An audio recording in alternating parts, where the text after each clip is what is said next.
Fala pessoal, aqui é o Luiz e vamos para mais um episódio do Criando Renda.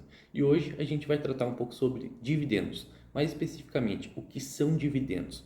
De forma muito simples, dividendos são uma forma de remuneração aos acionistas, nos casos das ações, ou aos cotistas, quando essas empresas ou fundos de investimento imobiliário obtêm os lucros. Uma pergunta recorrente que me fazem é a seguinte: as empresas são obrigadas a pagar os dividendos?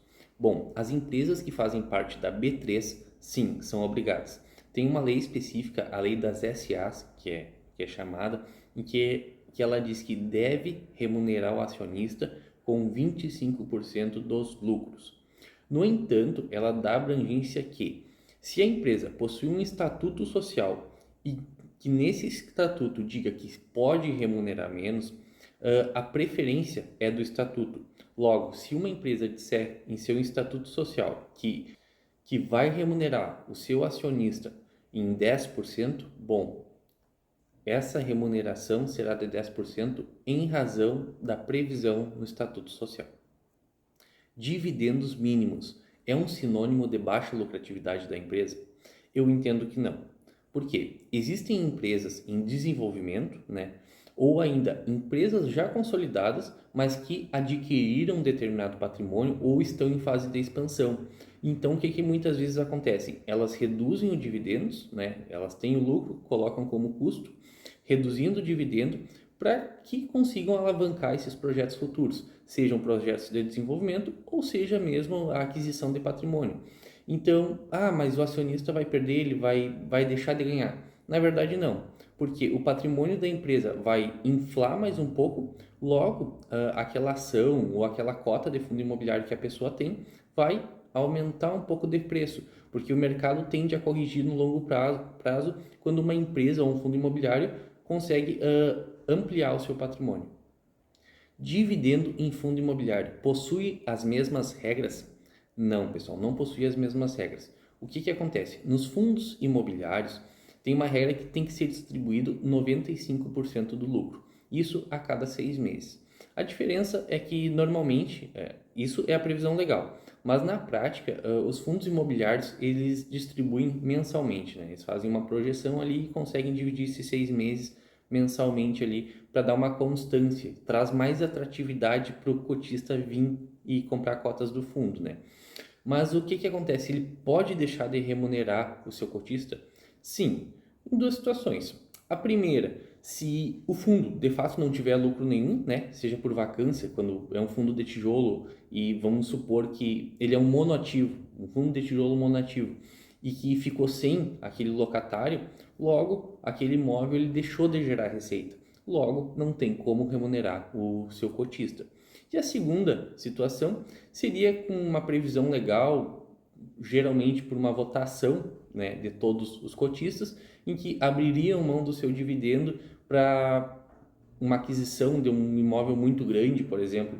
Normalmente não é isso que acontece. Geralmente eles pagam, normalmente, na verdade, eles pagam mensalmente. Tem que ter alguma coisa muito drástica para que esse pagamento deixe de acontecer.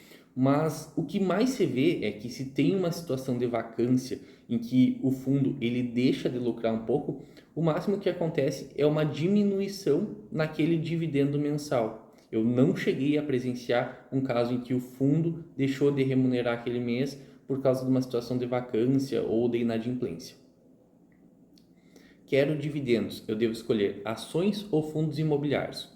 Depende. Na minha opinião, eu entendo pela diversificação. Tu tem que ter fundos imobiliários, também ter ações. Sempre eu digo, para quem está começando, o ideal é um pouquinho mais em fundos imobiliários, em razão da constância, né? O fundo imobiliário geralmente ele paga todo mês e o valor de dividendo ele tem uma flutuação mínima. Já as ações, elas geralmente pagam a cada 3 meses, 6 meses. Existem ações que pagam até de ano em ano.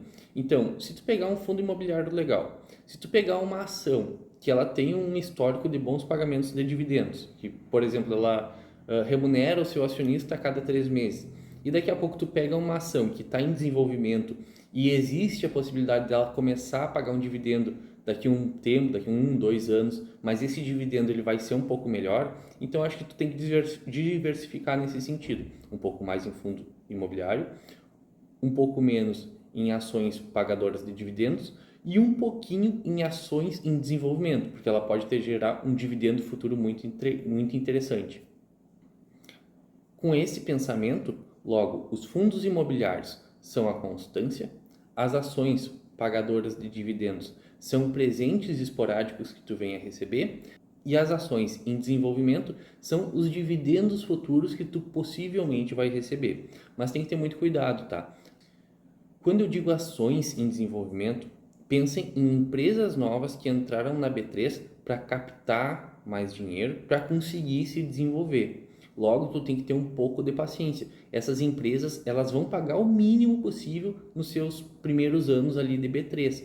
Ou seja, tu vai ter um rendimento, tu vai investir nela, mas tu tem que ter na tua cabeça que o dividendo grosso, o dividendo forte que ela vai pagar, vai ser daqui a 3, 4, talvez 5 anos. Eu espero que tenham gostado, uma conversa rápida sobre dividendos e aguardo vocês no próximo vídeo.